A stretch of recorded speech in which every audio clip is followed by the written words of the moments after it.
Hi. ఈరోజు మా ఇంట్లో ఏం చేయలేదు, ఓన్లీ గోంగూర పచ్చడి రోట్లో నూరాను, నిన్న నూరాను.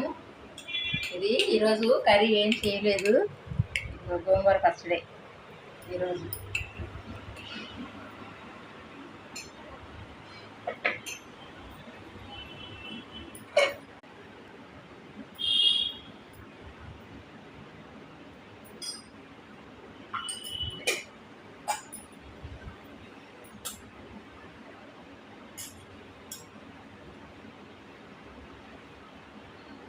ఎమ్మిగా ఉంటుంది గోంగూర పచ్చడి, కూర కన్నా బాగుంటుంది.